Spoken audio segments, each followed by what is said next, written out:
Hey, it's Soleil, and this is episode 547 of the Orange Pill Investor. As I said last night on the True North channel, every day is a new all-time high on the number of episodes, apparently. Today I got to do a little bit of a speed run. Got to leave in just 20 minutes to take the van to the shop. So let's get it on. As suggested in the title, I alluded to it yesterday, but Grok unfortunately was misinformed or underinformed, or maybe I forgot to click the think harder button or whatever, but it was telling me that Strive had not ATM'd their SATA product, and I knew I knew damn well that it had, because I had had a conversation with someone who knew that the fucking SEC 8K filing had been made. Um, Unfortunately, I think SEC website was down yesterday, so I couldn't confirm. Was able to confirm it though after the True North episode last night. And here is what it looks like. So if you go to strive.com, you go to the credit tab, you can see that they used to have 200 million in preferred outstanding. That should have been from their initial offering. And then this little 1.27 million snuck in here while no one was looking. So just a little bit of ATM here, just a little nibble, just a tip, as we say. And I don't know. This has got to mature, just like, Stretch is still maturing even for strategy. But I think a similar deduction can be made is that this is the worst that this preferred will ever perform. It's only going to get more liquid. And, once these products have proven themselves, anything can happen once, twice could be a coincidence, but once something happens 3 times in a row, now it's a pattern. If anybody remembers taking their SAT tests or anything like that, it was always like, okay, what's the next piece of this pattern? And they always had to give you, seemed like they always had to give you 3. They had to give you 3 initial pictures for you to be able to predict what was going to come next. I guess you could kind of do it with 2, but that would be assuming a lot. So as these products continue to pay their dividends in, up markets, down markets, chop markets, investors are going to no longer be able to say, this is a new product, I'm scared of it, and I don't know if they're going to pay or not. And this was done without a lot of fanfare. I mean, strategy just posts everything. And this reminded me a little bit of Tesla, in that every year during the Super Bowl, there's going to be some kind of electric car advertisement. And every single time a competitor to Tesla does something like that, Google trends for Teslas go up. They actually end up selling more vehicles at Tesla because their competitors are advertising. And it kind of makes sense, because if you see an ad, you're not going to just run out and buy that car without checking. You're going to do some comparison shopping. And so strategy is the big dog.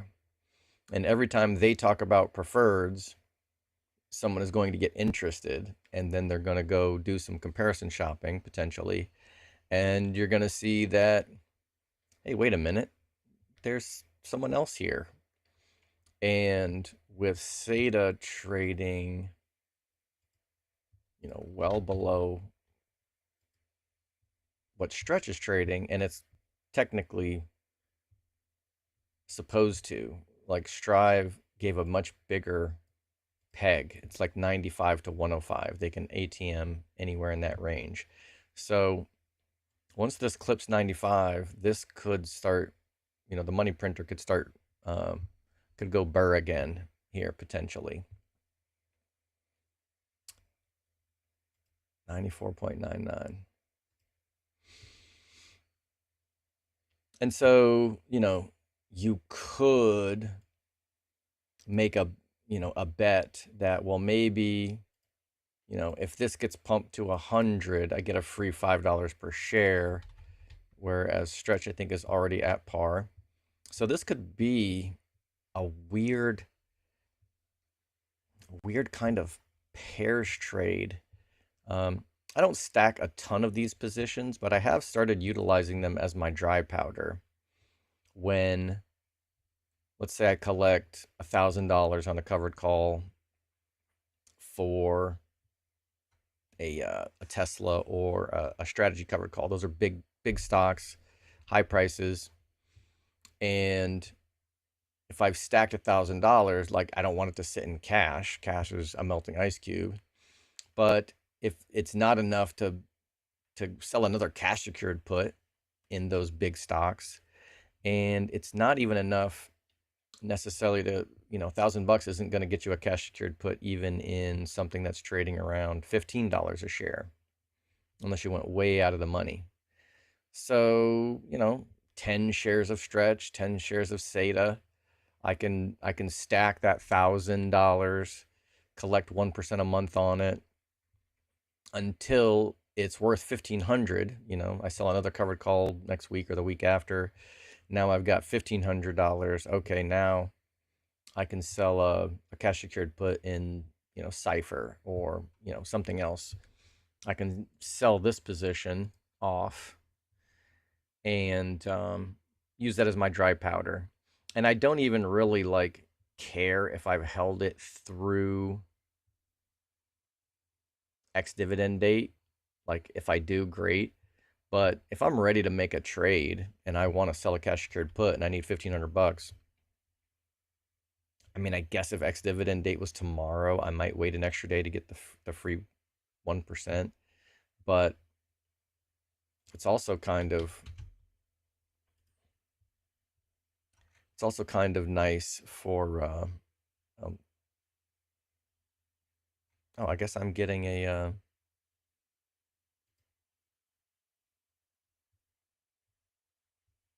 oh, I had 4 shares. Okay, so I'm gonna get paid $4. I wasn't even paying attention to when Strive's ex dividend date was, but it must have been around the first, yeah, second, and I had 4 shares, so I'll get $4. So that's kind of cool.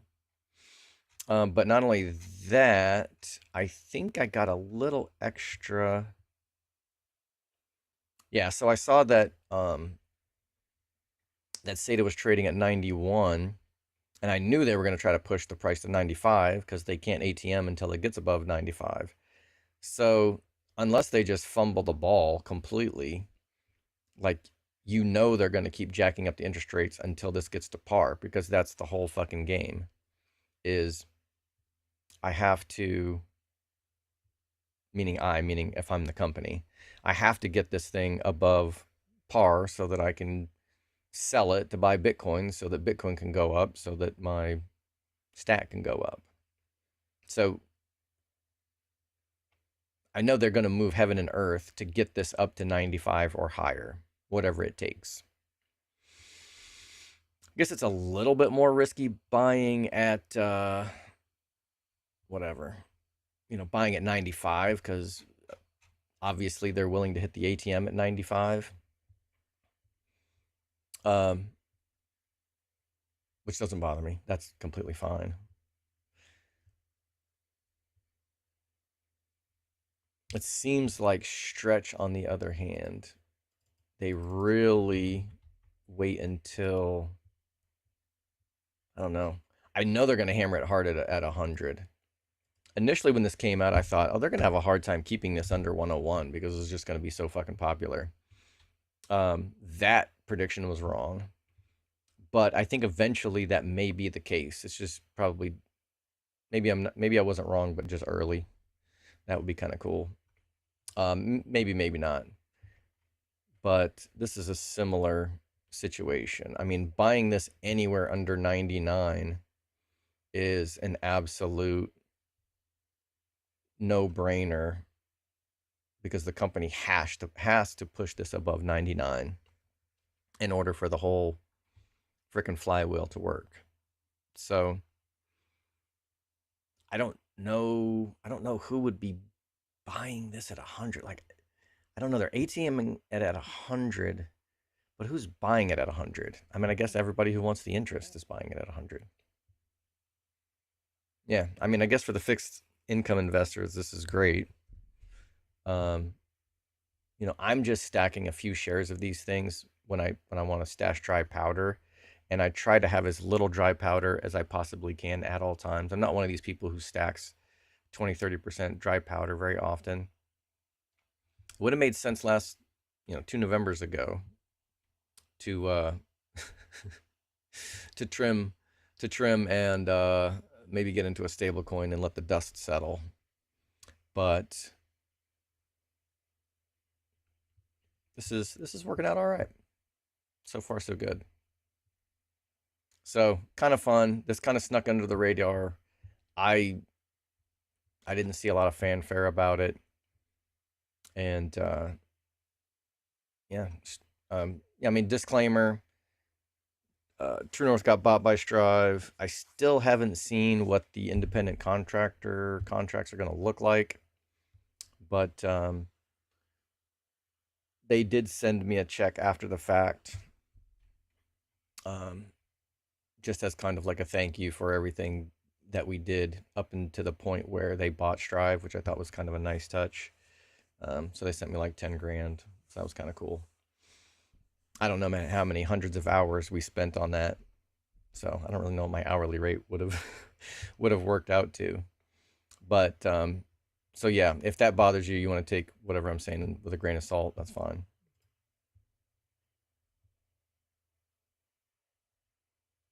Anyway, thought this was kind of cool.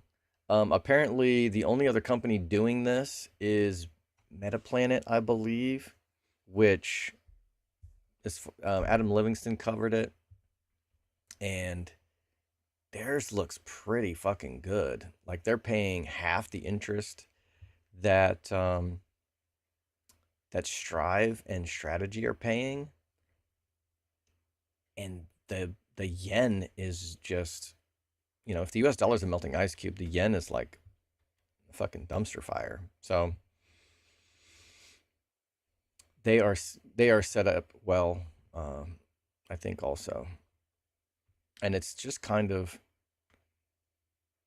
yeah, it's kind of bewildering to me that companies bigger than Strive have not done this already. This is this is confusing to me. The math seems pretty simple. So anyway, I generally don't talk about Strive too much, but this is a I don't know. I think this is a big event. Once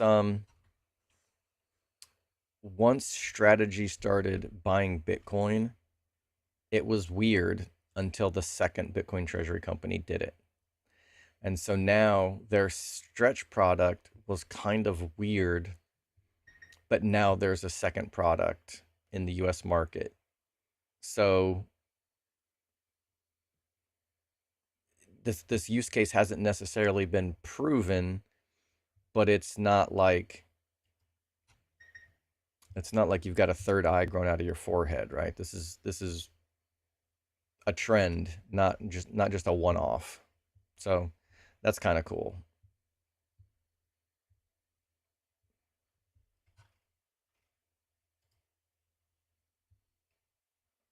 What's up, Buffalo? Haven't checked the chart today. Nice surprise with the intro screen here. Oh, you know what? I still forgot to remove that thumbnail. That's hilarious. You talking about the thumbnail or the oh, you know what? I want to change that during midstream. I might screw something up. Um Oh, with strategy being up. Yeah. Yeah, I always like it when I can just show the daily chart. I always make sure the chart is green. Even when it's down 50% for the year, I just scroll out to 5 years. The week is not bad. I think month is going to be bad. 3 months is very bad. Year to date's good. A year is bad. So yeah, I like being able to find something under 5 years that's actually green. So yeah, the daily was kind of a welcome surprise today. And this might actually put some of my covered calls in jeopardy. And damn, I've only got 4 minutes. I'm gonna have to fucking really speed through this. What's up, Voyager? My parents are in six figures of stretch. Yeah, I mean we know Bitcoin's the only sovereign asset, but as far as like stable coins go, like stable coins that pay yield, it's like as sure as I'm willing to be about anything. That's not Bitcoin itself. Tried to buy low for them, but I just plowed some cash in at 100 for them today.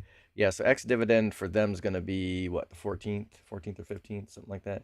Don't want to miss the ex div next week, so better buy now. Not sure it is going much lower again, the price. Yeah, I think the first stretch dip, that's, I'm just assuming that that will be the biggest dip that we have. And yeah, I don't think we're going to be seeing these $92 buying opportunities again. I'm not superstitious, but maybe I should knock on wood. Then again, maybe I am superstitious. And I think wasn't Bitcoin shitting the bed in November too? Yeah. So we had Bitcoin's price not cooperating here as well. So there's a decent chance that people were taking their stretched dividend that they got paid, or their, or maybe they bought it here. If you bought stretch at 93 and you're just, kind of doing like what I was doing and using it for dry powder, then once it got to 100, you're kind of like, oh, and the next dividend date was probably what, here ish? You're probably selling because Bitcoin is now a buy the dip scenario off of all-time highs, whatever that was back in July. And so you're going to take your dry powder and you're going to buy the Bitcoin dip, which is kind of the point. Your stretch is not dipping, or not dipping as much as Bitcoin is, and you take your dry powder and you use that as a buying opportunity.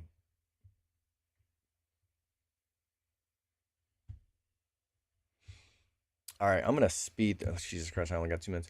All right, I'm not explaining shit. Not ready to roll. Not ready to roll. Not 50% of what I got paid for it. My 167.50s are threatened, which is good overall, but may get stuck paying to roll these. 185s are getting pressed. It's time I can sell or roll these. So I'm thinking because I am exposing myself to a good bit of risk here. This is like a sneaky margin thing. So let's close two of them and just take the profits.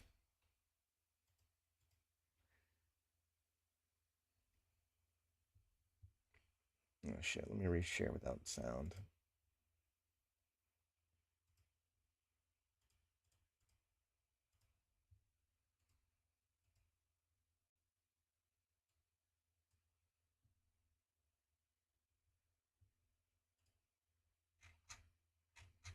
Where's my did that fail?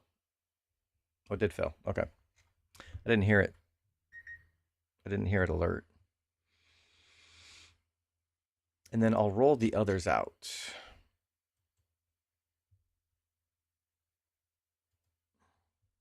So I'm de-risking the position and then also rolling for a little bit of a credit here.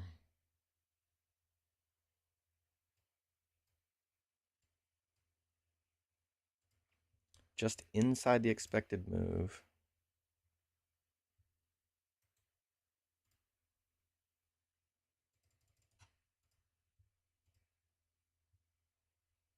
There we go.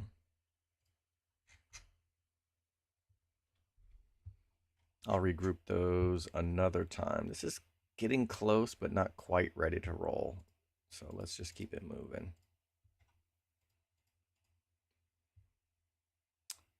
Sit and wait. Sit and wait. Sit and wait. Same. Same, same. Same, same, same.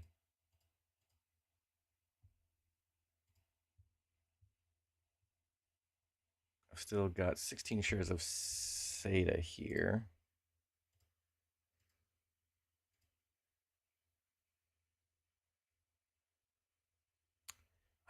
I feel like this cash balance is fake news.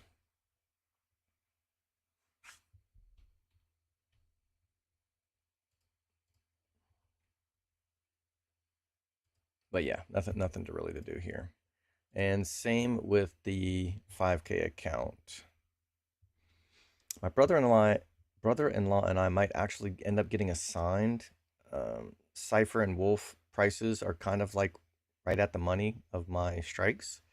So he may get his first share assignment, which would be the first losing cash secured put trade that we've had since we started a few months ago.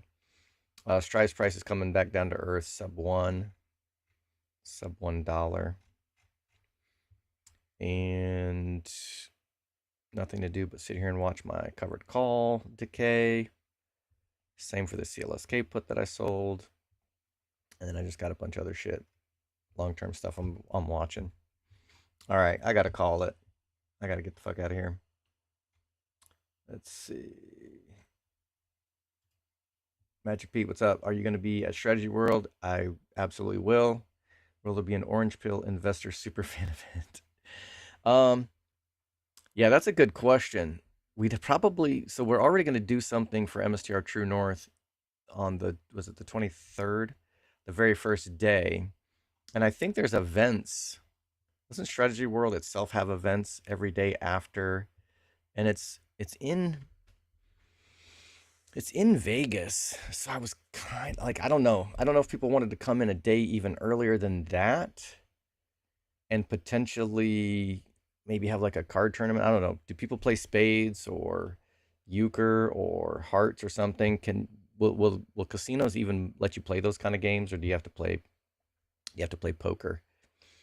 I don't know what the Win, which is where the Strategy World is. I don't know what they would charge for like a private poker tournament or something. They'd have to provide the dealers, so we'd have to pay them. Um,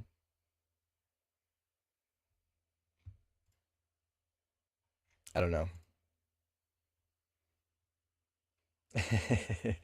Hey, congrats on your new all-time high number of OP episodes. Thanks, Voyager. Um, there's always a there's always another all-time high tomorrow. So appreciate everybody for tuning in.